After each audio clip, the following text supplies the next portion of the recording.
दतिया में विधानसभा उपचुनाव का ऐलान हो गया है। 6 जुलाई से नामांकन होने हैं और 30 जुलाई को वोटिंग होगी। 3 अगस्त को उपचुनाव के नतीजे भी घोषित कर दिए जाएंगे।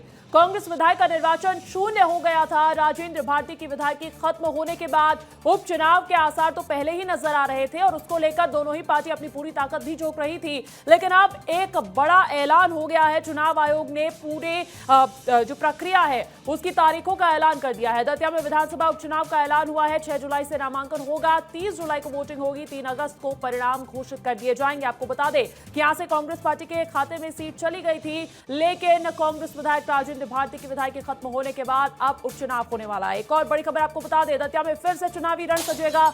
नरोत्तम मिश्रा बीजेपी उम्मीदवार हो सकते हैं। इस वक्त सबसे बड़ी जानकारी यही हो सकती है कि अब दोनों पार्टी की तरफ से उम्मीदवार कौन होंगे। भारतीय जनता पार्टी की तस्वीर थोड़ी बहुत साफ हो रही है कि नरोत्तम मिश्रा बीजेपी उम्मीदवार हो सकते हैं। दतिया उपचुनाव में बीजेपी प्रत्याशी वो हो सकते हैं। बीजेपी फिर से नरोत्तम मिश्रा पर ही दांव खेल सकती है। अधिक जानकारी देने के लिए सहयोगी अनिल गौर मेरे साथ फोन कॉल पर जुड़ चुके हैं। अनिल, एक बहुत बड़ी जानकारी कि भारतीय जनता पार्टी के उम्मीदवार एक बार फिर से नरोत्तम मिश्रा होने वाले, कहीं इसीलिए तो वो पिछले 3-4 महीनों से ग्राउंड पर काफी ज्यादा एक्टिव तो नहीं नजर आ रहे थे।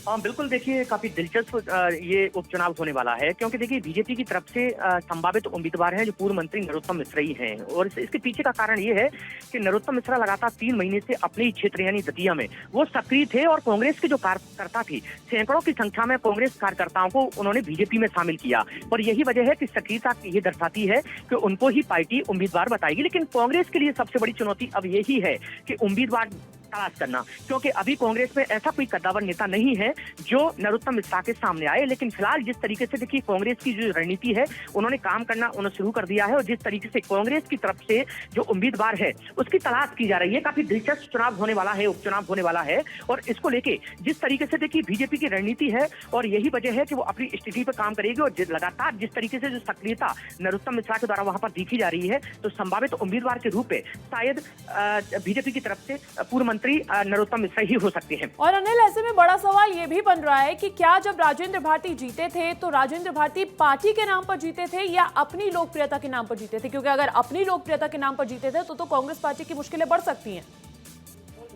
अब बिल्कुल देखिए, जिस तरीके से राजेंद्र भारती की अगर बात की जाए तो राजेंद्र भारती भी दतिया के एक कांग्रेस के बड़े सीनियर लीडर हैं और कद्दावर नेता हैं और यही वजह है कि उनकी सक्रियता भी अलग है। इसके साथ ही मैं थोड़ा सा ये भी बता देता हूं कि जिस तरीके से जो नरोत्तम मिश्रा उस दौरान मंत्री थे तो कहीं ना कहीं थोड़ी सी इलाके में एंटी इनकम्बेंसी थी और यही वजह है उसका फायदा कांग्रेस के विधायक यानी कांग्रेस के विधायक को मिला और उनकी जीत दर्ज की। लेकिन देखिए जिस तरीके से अभी जो सक्रियता है पूर्व मंत्री नरोत्तम मिश्रा की, वो ये दर्शाती है कि कहीं ना कहीं जिस तरीके से अब की बार चुनाव होने वाला है तो ये कांग्रेस के लिए एक बड़ी चुनौती भी रहेगा। और इसके साथ ही एक कांग्रेस के लिए कह सकते हैं कि उम्मीदवार जिस तरीके से सामने आएगा कांग्रेस का, तो वो भी एक बड़ा फर्क होगा कि कौन उम्मीदवार कांग्रेस की तरफ से सामने आ सकता है।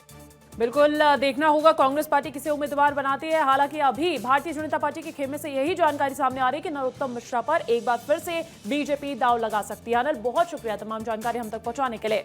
और देखिए, एक सवाल आपके जहन में होगा क्योंकि इस वक्त उपचुनाव क्यों हो रहे हैं, तो सबसे बड़ा कारण आपको बता देते हैं। दरअसल कांग्रेस से मिले राजेंद्र भारती की विधायकी रद्द कर दी गई थी। बैंक धोखाधड़ी मामले में दिल्ली की विशेष कोर्ट ने उन्हें सजा सुनाई थी और 3 साल की जेल और 1 लाख रुपए का जुर्माना लगा था। 2 साल या उससे ज्यादा की सजा पर तुरंत एक्शन हुआ। विधानसभा सचिवालय ने उनकी सदस्यता को शून्य कर दिया, उन्हें अयोग्य घोषित कर दिया। दतिया विधानसभा सीट को रिक्त किया गया था। राजेंद्र भारती पर बैंक में घोटाले के गंभीर आरोप लगे थे और यही वजह है कि चुनाव जीतने के बाद भी उनकी विधायकी चली गई। 1998 में कोऑपरेटिव बैंक के घोटाले का आरोप था। उन्होंने एक चूक की और चूक उन पर भारी पड़ गई और यही वजह है कि अब होने वाले हैं दतिया में उपचुनाव।